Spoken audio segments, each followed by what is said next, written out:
നമ്മുടെയൊക്കെ ആത്മീക ജീവിതത്തിൻ്റെ ലക്ഷ്യമെന്താണ് എന്നുള്ളത് പിതാക്കന്മാർ നമ്മളെ പഠിപ്പിക്കുന്നുണ്ട്.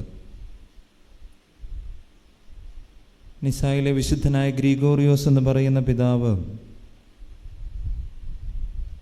എന്താണ് ക്രൈസ്തവ ജീവിതത്തിൻ്റെ ലക്ഷ്യമെന്ന് 2 പദങ്ങളിലൂടെ നമ്മളെ ഓർമ്മിപ്പിക്കുന്നു.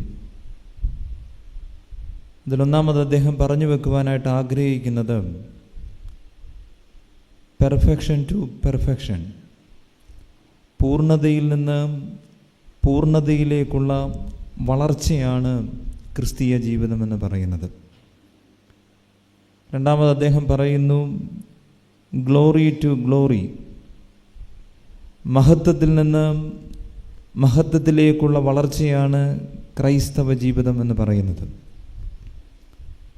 പൂർണ്ണതയിൽ നിന്ന് പൂർണ്ണതയിലേക്കും വിശുദ്ധിയിൽ നിന്ന് വിശുദ്ധിയിലേക്കും മഹത്വത്തിൽ നിന്ന് മഹത്വത്തിലേക്കും വളർന്ന് അടുക്കുവാൻ തക്കവണ്ണം നമ്മെ സഹായിക്കുന്ന ചവിട്ടുപടികളാണ് നോമ്പ്, ഉപവാസം, പ്രാർത്ഥന, മുടങ്ങാതെയുള്ള തിരുവചന ധ്യാനം എന്നിവയൊക്കെ. സത്യത്തിൽ നമ്മളെല്ലാവരും ഇവിടെ കൂടിയിരിക്കുന്നതിൻ്റെ പ്രധാനപ്പെട്ട ഉദ്ദേശവും ലക്ഷ്യവും അതുതന്നെയാണ്. അതിനുശേഷം മാത്രമേ നമ്മുടെ ഈ ലോകത്തിൻ്റെ അല്ലെങ്കിൽ ഭൗതികമായ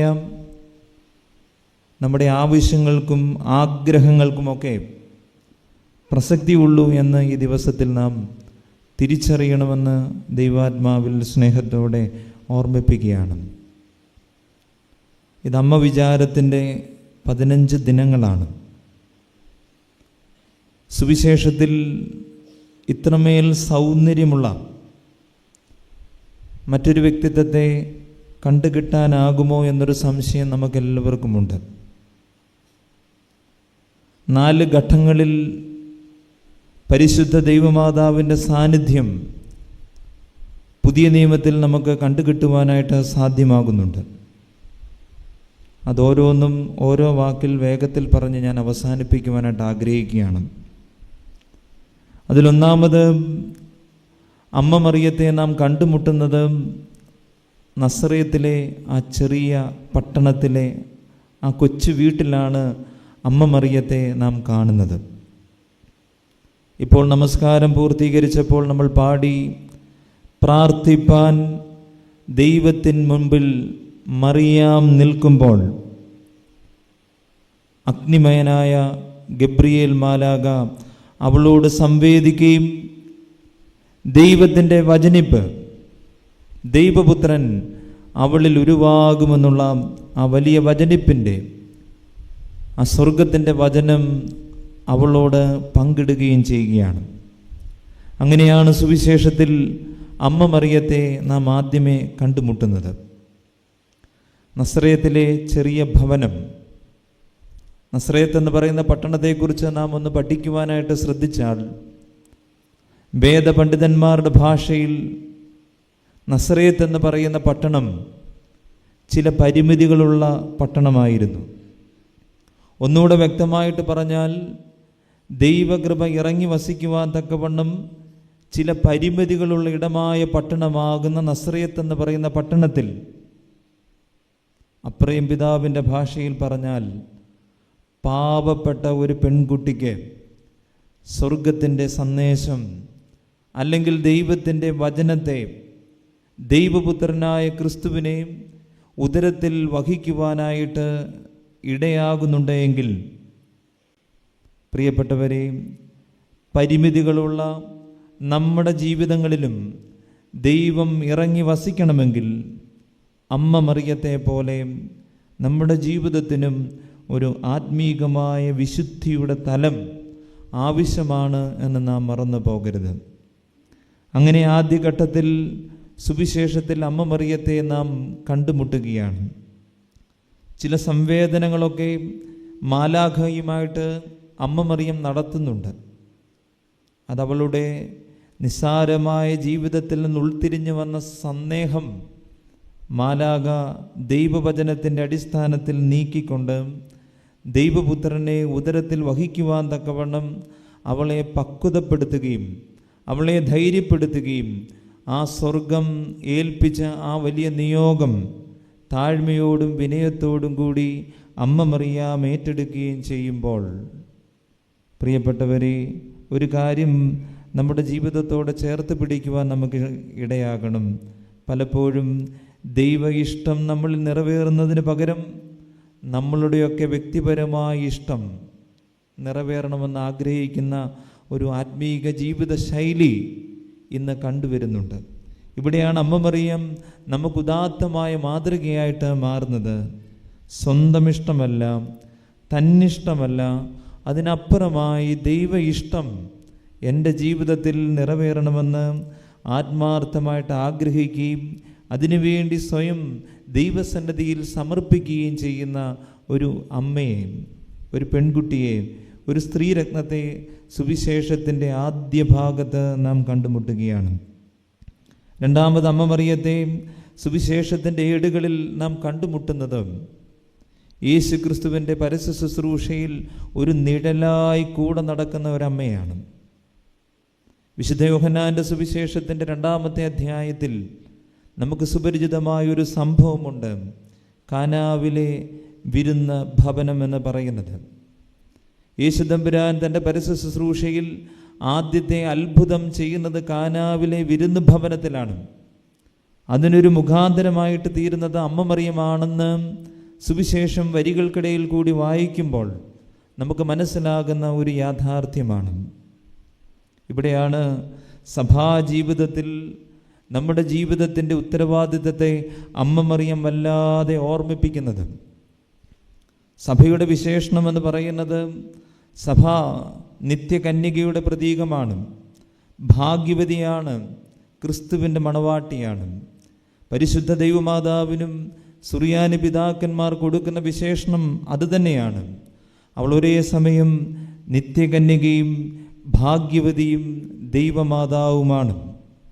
ഇത് സഭാജീവിതത്തിലെ നമ്മുടെ ആത്മീകവും ഭൗതികമായ ഉത്തരവാദിത്തത്തെ കാനാവിലെ വിരുന്ന് ഭവനത്തിലെ ആ വീഞ്ഞിൻ്റെ പോരായ്മയുടെ കുറവിൽ എങ്ങനെ അമ്മ മറിയാം ക്രിയാത്മകമായിട്ട് ഇടപെട്ടു പോകും. ആ ഒരു ആത്മീകമായ ജീവിതത്തെ സുവിശേഷത്തിൽ അമ്മ മറിയം നമ്മെ ഓർമ്മിപ്പിക്കുകയാണ്. അതുകൊണ്ട് അമ്മ വിചാരത്തിൻ്റെ ഈ 15 നാളുകളിൽ മാത്രമല്ല, നമ്മുടെ സഭാജീവിതത്തിൽ മുഴുവനും അമ്മ മറിയത്തെ പോലെ സമൂഹത്തിൻ്റെ പ്രതിബദ്ധതയോട് ചേർന്ന് നിൽക്കുവാനായിട്ട് നമുക്ക് ഉത്തരവാദിത്വമുണ്ട് എന്ന് അമ്മ നമ്മളെ ഓർമ്മിപ്പിക്കുന്നു.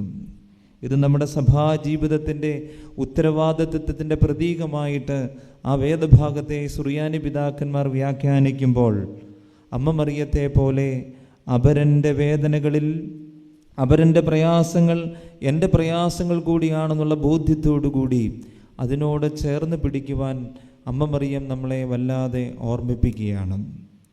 മൂന്നാമത് അമ്മ മറിയത്തെ നാം സുവിശേഷത്തിൻ്റെ ഏടുകളിൽ കണ്ടുമുട്ടുന്നത് യേശു ക്രിസ്തുവിൻ്റെ കുരിശിൻ്റെ അരികിൽ വിനയത്തോടെ പ്രാർത്ഥനയോടുകൂടി, ഒന്നുകൂടെ വ്യക്തമായിട്ട് പറഞ്ഞാൽ ആരും കാണാതെ നുറുങ്ങുന്ന ഒരു ഹൃദയവുമായി വളരെ പ്രതീക്ഷയോടുകൂടി പ്രത്യാശയോടുകൂടി നോക്കി നിൽക്കുന്ന ഒരു അമ്മയാണ് മൂന്നാമത്തെ തലത്തിൽ സുവിശേഷത്തിൽ അമ്മ മറിയത്തെ സുവിശേഷകന്മാർ പരിചയപ്പെടുത്തുന്നത്.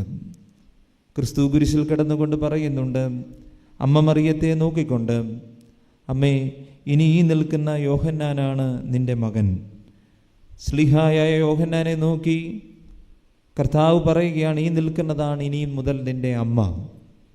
പിതാക്കന്മാർ സുന്ദരമായ ഒരു വ്യാഖ്യാനം അതിന് കൊടുക്കുന്നു. അമ്മ മറിയം സഭയുടെ പ്രതീകമാണ്, യോഹന്നാനും സഭയുടെ പ്രതീകമാണ്.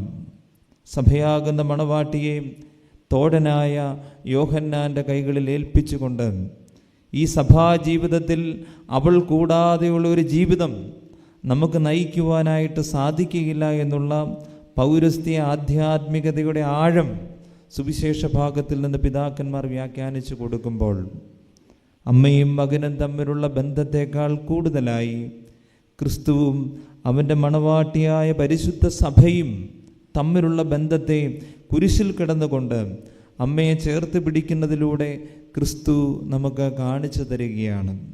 അവിടെയാണ് അവളെ മൂന്നാമത്തെ തലത്തിൽ നാം കണ്ടുമുട്ടുന്നത്. നാലാമത്തെ തലമെന്ന് പറയുന്നത് അത് അപ്പോസ്തല പ്രവൃത്തികളുടെ ആദ്യ താളുകളിലാണ്. നമ്മുടെ കർത്താവിൻ്റെയും രക്ഷാകരമായ പുനരുത്ഥാനത്തിനും സ്വർഗാരോഹണത്തിനും ശേഷം അമ്മ മറിയം ചേർന്ന് നിൽക്കുന്നത് ആദിമ സഭയോടാണ്. അപ്പോസ്തല പ്രവൃത്തികൾ 1-ാമത്തെ അധ്യായത്തിൻ്റെ 14-ാമത്തെ തിരുവചനം നാം വായിക്കുമ്പോൾ അവിടെ ശ്ലീഹന്മാരോട് ചേർന്ന്, ആദിമസഭയോട് ചേർന്ന് അമ്മ മറിയവും ശ്ലീഹന്മാരും ആദിമസഭാമക്കളും ഒരുമനപ്പെട്ട് പ്രാർത്ഥിക്കുന്ന അനുഭവം അവിടെ നമ്മൾ കണ്ടുമുട്ടുമ്പോൾ, എൻ്റെയും നിങ്ങളുടെ ആത്മീക ജീവിതത്തിൽ അമ്മ മറിയത്തിൻ്റെ സാന്നിധ്യം കൂടാതെയുള്ള ഒരു ആത്മീക ജീവിതത്തിന്, അവളുടെ മധ്യസ്ഥത കൂടാതെയുള്ള ഒരു ജീവിതത്തിന് ഒരു പ്രസക്തിയില്ല എന്നുള്ളത് പൗരസ്ത്യ ആധ്യാത്മികതയുടെ ആഴമുള്ള വിശ്വാസവും ആഴമുള്ള പാരമ്പര്യവുമാണെന്ന് നാം മറന്നു പോകരുത്.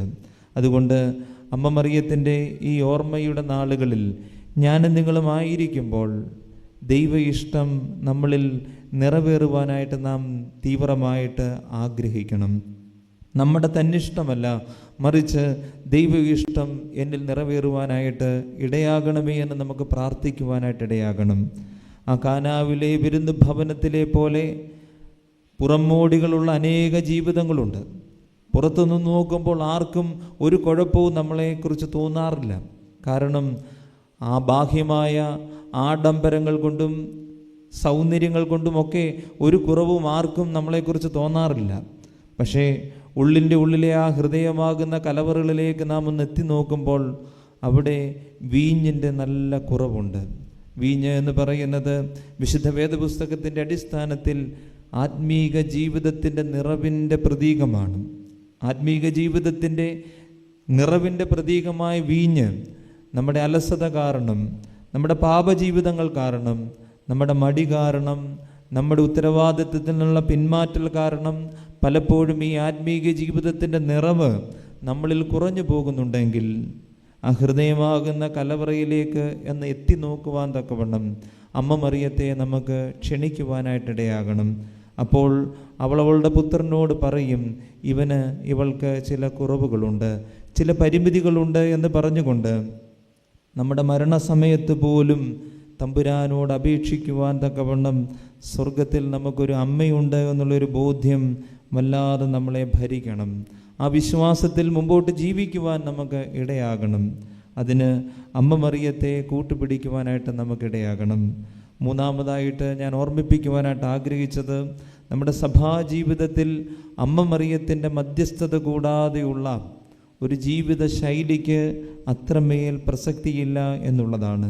കാരണം അവൾ സഭയുടെ പ്രതിനിധിയാണ്, സഭയുടെ പ്രതീകമാണ്, ക്രിസ്തുവിൻ്റെ മണവാട്ടിയാണ്, നിത്യകന്യകയാണ്, ദൈവപുത്രൻ്റെ അമ്മയാണ്. ആ അമ്മയെ നമ്മുടെ ജീവിതത്തോട് ചേർത്ത് പിടിച്ച് നമ്മുടെ ജീവിതത്തിൽ എല്ലാവിധമായ കൃപകളും അനുഗ്രഹങ്ങളും അവളുടെ വലിയ മധ്യസ്ഥതയിൽ കൂടി ആർജിച്ചെടുക്കുവാനും ആ അമ്മയുടെ ജീവിതം പോലെ മറ്റുള്ളവർക്ക് വെളിച്ചമായിട്ട് തീരുവാൻ ദൈവമേ ഞങ്ങളുടെ ജീവിതങ്ങളെയും ദൈവസന്നിധിയിൽ വളർത്തി വലുതാക്കണമേ എന്നുള്ള വലിയ പ്രാർത്ഥന നമുക്ക് ഒരുമിച്ച് നടത്താം. അതിനിന്നത്തെ ഈ കൂട്ടായ്മയും ആരാധനയും വിശുദ്ധ കുർബാനയുടെ അനുഭവവും മറ്റ് ശുശ്രൂഷകളുമൊക്കെ അതിന് നമ്മളെ സഹായിക്കട്ടെ എന്ന് പ്രാർത്ഥിച്ചുകൊണ്ട് ആശംസിച്ചുകൊണ്ട് എളിയ വാക്കുകളെ ഉപസംഹരിക്കുന്നു. ദൈവം നമ്മെ എല്ലാവരെയും വാഴ്ത്തി അനുഗ്രഹിക്കട്ടെ.